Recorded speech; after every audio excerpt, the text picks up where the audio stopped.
देवों के देव महादेव के जितने नाम हैं उतने ही उनके स्वरूप भी हैं।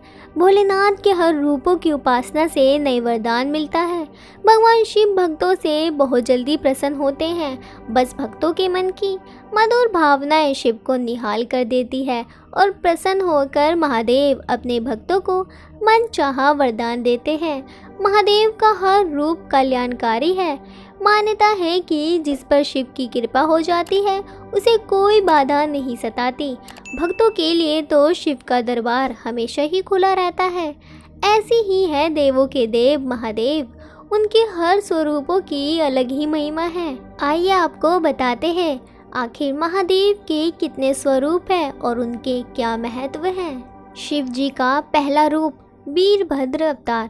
वीरभद्र को भगवान शिव का गण माना जाता है। ये अवतार उनकी जटा से उत्पन्न हुआ था। जब भगवान शिव के ससुर राजा दक्ष द्वारा आयोजित यज्ञ में माता सती ने अपने देह का त्याग कर दिया था, तब क्रोधवश भगवान शिव ने अपने सिर से एक जटा उखाड़ी और उसे पर्वत के ऊपर पटक दिया। उस जटा के पूर्व भाग से महाभयंकर वीरभद्र प्रकट हुए। शिव के इस अवतार ने दक्ष के यज्ञ का विनाश कर दिया और दक्ष का सिर काट कर शिव के सामने रख दिया था। बाद में भगवान शिव ने राजा दक्ष के सिर पर बकरे का सिर लगाकर उन्हें जिंदा कर दिया था।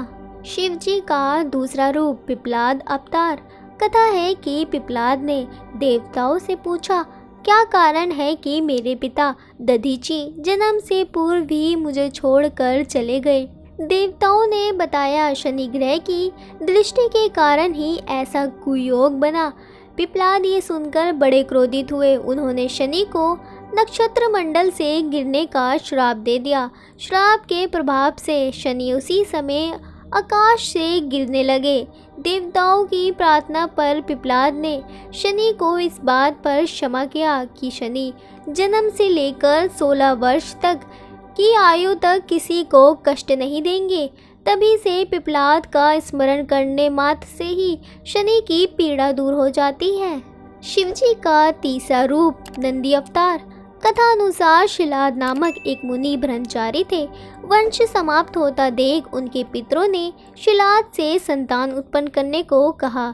शिलाद ने अयोनिज और मित्रहीन संतान की कामना से भगवान शिव की तपस्या की। तब शिव के वरदान से कुछ समय बाद भूमि जोतते समय शिलाद को भूमि से उत्पन्न एक बालक मिला। शिलाद ने उनका नाम नंदी रखा। शिव ने नंदी को अपना गणाध्यक्ष बनाया। मरुतो की पुत्री सुयेशा के साथ नंदी का विवाह हुआ। शिवजी का चौथा रूप भैरव अवतार। कथा अनुसार एक बार ब्रह्मा और विष्णु स्वयं को श्रेष्ठ मानने लगे। इसी दौरान वहां तेज पुंज के मध्य एक पुरुषाकृति दिखलाई पड़ी। उन्होंने देखकर ब्रह्मा जी से कहा, चंद्रशेखर तुम मेरे पुत्र हो, अंत मेरी शरण में आ जाओ। ब्रह्मा की ऐसी बात सुनकर भगवान शिव को क्रोध आ गया। उन्होंने उस पुरुषाकृति से कहा, काल की भांति शोभित होने के कारण आप साक्षात कालराज हैं। भीषण होने से भैरव है। भगवान शंकर से इन वरों को प्राप्त कर काल भैरव ने अपनी उंगली के नाखून से ब्रह्मा के 5वें सिर को काट दिया। ब्रह्मा का 5वां सिर काटने के कारण भैरव ब्रह्मा हत्या के पाप से दोषी हो गए। काशी में भैरव को ब्रह्म हत्या के पाप से मुक्ति मिली। शिव महापुराण में भैरव को भगवान शंकर का पूर्ण रूप बताया गया है। शिवजी का 5वां रूप अश्वत्थामा। अश्वत्थामा काल, क्रोध, यम व भगवान शंकर के अंशावतार थे। महाभारत में गुरु द्रोणाचार्य के पुत्र अश्वत्थामा ही एकमात्र ऐसे योद्धा थे जो युद्ध को कौरवों के पक्ष में करने की क्षमता रखते थे, लेकिन उन्हें युद्ध के अंत में सेनापति बनाया गया था। द्रोणाचार्य ने भगवान शिव को पुत्र रूप में पाने के लिए घोर तपस्या की थी। उनकी तपस्या से प्रसन्न होकर भगवान शिव ने उन्हें वरदान दिया था कि वे उनके पुत्र के रूप में जरूर अवतार लेंगे। समय आने पर समंतिकृत ने अपने अंश से द्रोण के बलशाली पुत्र अश्वत्थामा के रूप में अवतार लिया। ऐसी मान्यता है कि अश्वत्थामा अमर है और वो आज भी धरती पर ही निवास करते हैं। शिवजी के छठे रूप शर्भावतार। लिंग पुराण में शिव के शर्भावतार की कथा है। उनके अनुसार हिरण्यकशिपु का वध करने के लिए भगवान विष्णु ने नरसिंहावतार लिया था। हिरण्यकशिपु के वध के पश्चात भी जब भगवान नरसंहार का क्रोध शांत नहीं हुआ तो देवता शिवजी के पास पहुँचे। तब भगवान शिव ने शर्भावतार लिया और वे इसी रूप में भगवान नरसिंह के पास पहुँचे तथा उनकी स्तुति की, लेकिन नरसिंह की क्रोधाग्नि शांत नहीं हुई। ये देखकर शर्भ रूपी भगवान शिव अपनी पूंछ में नरसिंह को लपेट कर ले उड़े। तब कहीं जाकर भगवान नरसिंह की क्रोधाग्नि शांत हुई। तब उन्होंने शर्भावतार से क्षमा याचना कर अति विनम्र भाव से उनकी स्तुति की। शिवजी का सातवां रूप गृहपति अवतार। भगवान शंकर का सातवां अवतार है गृहपति। एक कथा के अनुसार नर्मदा के तट पर धर्मपुर नामक नगर में विश्वानर नाम के एक मुनि तथा उनकी पत्नी सुचीष्मति रहती थी। सुचीष्मति ने बहुत काल तक निसंतान रहने पर एक दिन अपने पति से शिव के समान पुत्र प्राप्ति की इच्छा जताई। मुनि विश्वानर ने काशी जाकर भगवान शिव के वीरेश लिंग की आराधना की। एक दिन मुनि को वीरेश लिंग के मध्य एक बालक दिखाई दिया। मुनि ने बाल रूपी धारी शिव की पूजा की। उनकी पूजा से प्रसन्न होकर भगवान शंकर ने सुचीष्मति के गर्भ से अवतार लेने का वरदान दिया। कालांतर में सुचीष्मति गर्भवती हुई और भगवान शंकर सुचीष्मति के गर्भ से पुत्र रूप में प्रकट हुए।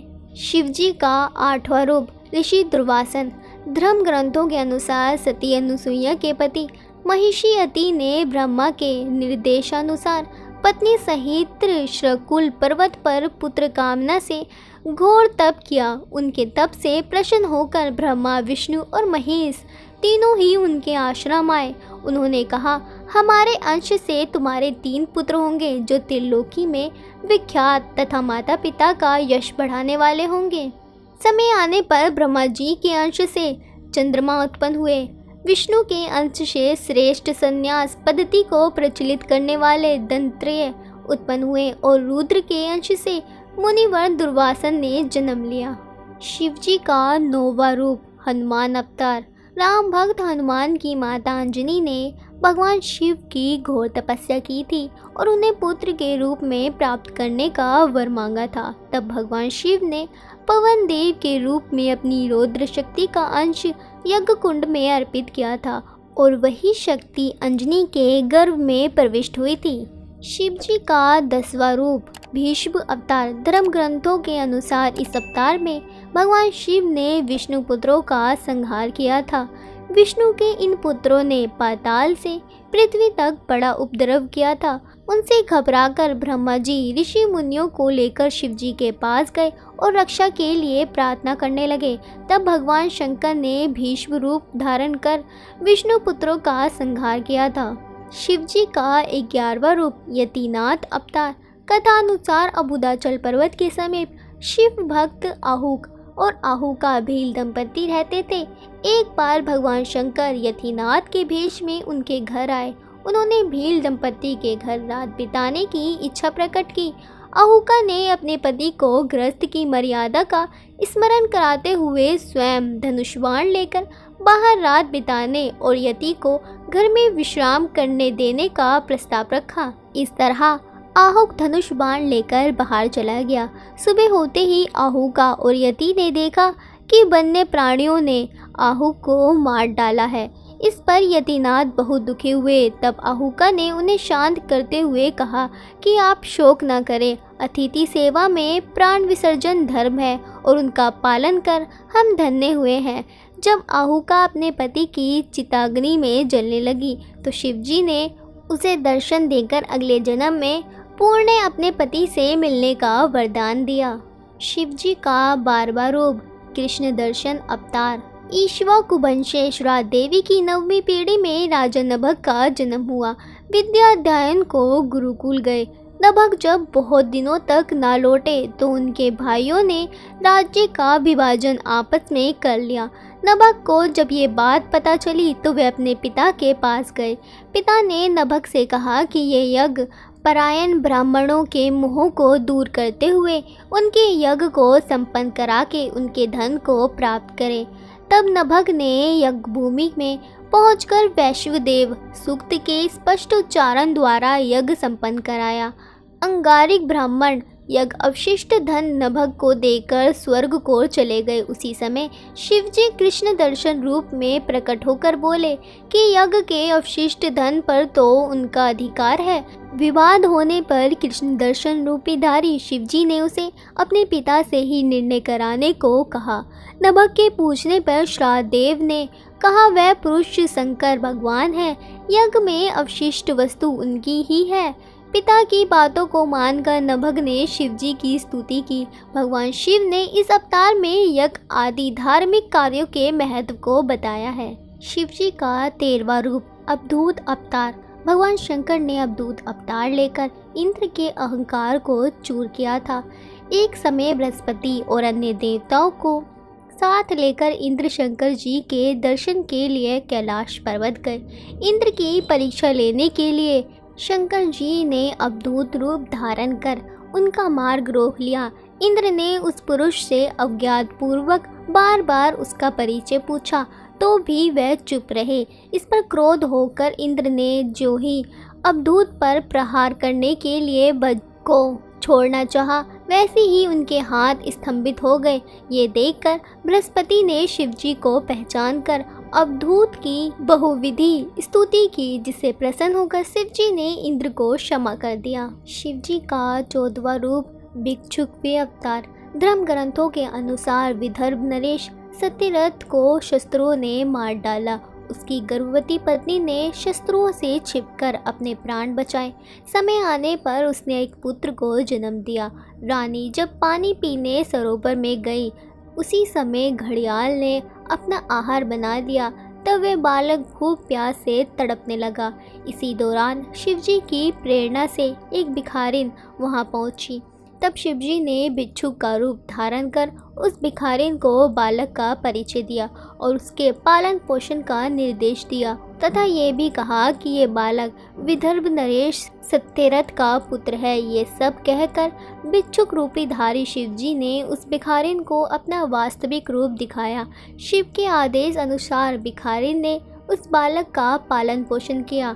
बड़ा होकर उस बालक ने शिवजी की कृपा से अपने दुश्मनों को हराकर पूर्ण अपना राज्य प्राप्त किया। शिवजी का 15वां रूप सुरेश्वर अवतार। भगवान शंकर का सुरेश्वर इंद्र अवतार भक्त के प्रति उनकी प्रेम भावना को प्रदर्शित करता है। इस अवतार में भगवान शंकर ने एक छोटे से बालक उपमन्यु की भक्ति से प्रसन्न होकर उसे अपनी परम भक्ति और अमर पद का वरदान दिया। कथा अनुसार व्याघ्रपात का पुत्र उपमन्यु अपने मामा के घर पलता था। वह सदा दूध की इच्छा से व्याकुल रहता था। उसकी माँ ने उसे अपनी अभिलाषा पूर्ण करने के लिए शिवजी की शरण में जाने को कहा। इस पर उपमन्यु वन में जाकर ओम नमः शिवाय का जाप करने लगा। भगवान शिव सुरेश्वर का रूप धारण कर उसके समक्ष उपस्थित हुए और वे शिवजी के अनेक प्रकार से निंदा करने लगे। इस पर उपमन्यु क्रोधित होकर इंद्र को मारने के लिए खड़ा हो गया। उपमन्यु को अपने में दृढ़ शक्ति और अटल विश्वास देखकर शिवजी ने उसे अपने वास्तविक रूप में दर्शन कराए और क्षीर सागर के समान एक अंशवर सागर उसे प्रदान किया। उसकी प्रार्थना पर कृपालु शिवजी ने उसे परम भक्ति का पद भी दिया। शिवजी का 16वां रूप किरात अवतार। महाभारत के अनुसार वनवास के दौरान जब अर्जुन भगवान शंकर को प्रसन्न करने के लिए तपस्या कर रहे थे, तभी दुर्योधन द्वारा भेजा हुआ मुंड नामक दैत्य अर्जुन को मारने के लिए सूगर का रूप धारण कर वहां पहुंचा। अर्जुन ने सूगर पर बाण से प्रहार किया। उसी समय भगवान शंकर ने भी किरात भेष धारण कर उसी सूगर पर बाण चलाया। शिव की माया के कारण अर्जुन उन्हें पहचान न पाया और अर्जुन किरात रूपधारी शिवजी से बहस करने लगे कि उन्होंने ही सूगर पर बाण चलाया है। इस पर दोनों में विवाद हो गया। अर्जुन ने किरात भेषधारी शिव से युद्ध किया। अर्जुन की वीरता देख भगवान शिव प्रसन्न हो गए और अपने वास्तविक रूप में आकर अर्जुन को कौरवों पर विजय प्राप्त का आशीर्वाद दिया। शिवजी का 17वां रूप ब्रह्मचारी अवतार। दक्ष के यज्ञ में प्राण त्यागने के बाद जब सती ने हिमालय के घर जन्म लिया तो शिवजी को पति रूप में पाने के लिए घोर तप किया। पार्वती की परीक्षा लेने के लिए शिवजी ब्रह्मचारी का भेष धारण कर उनके पास पहुँचे। पार्वती ने ब्रह्मचारी को देख उनकी विधिवत पूजा की। जब ब्रह्मचारी ने पार्वती से उनके तप का उद्देश्य पूछा और जानने पर शिव की निंदा करने लगे तथा उन्हें शमशानवासी व कापालिक भी कहा। ये सुन पार्वती को बहुत क्रोध आया।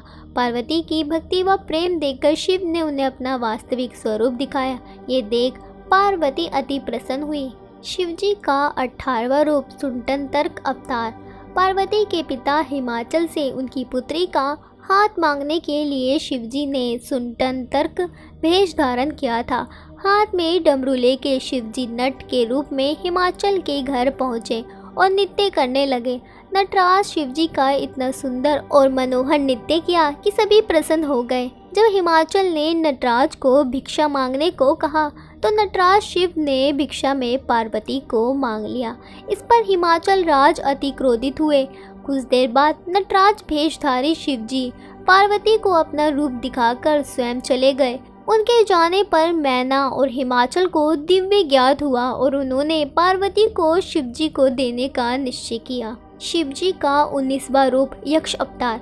यक्ष अवतार शिवजी ने देवताओं के अनुचित और मिथ्या अभिमान को दूर करने के लिए धारण किया था। देवता और असुरों द्वारा किए गए समुद्र मंथन के दौरान जब भयंकर भीष निकला तो भगवान शंकर ने उस भीष को ग्रहण कर अपने कंठ में रोक लिया था। इसके बाद अमृत कलश निकला। अमृत पान करने से सभी देवता अमर तो हो गए, साथ ही उन्हें अभिमान भी हो गया कि वे सबसे बलशाली हैं। देवताओं के इसी अभिमान को तोड़ने के लिए शिवजी ने यक्ष का रूप धारण किया। वे देवताओं के आगे एक तिनका रखकर उसे काटने, जलाने, डुबाने या उड़ाने को कहा।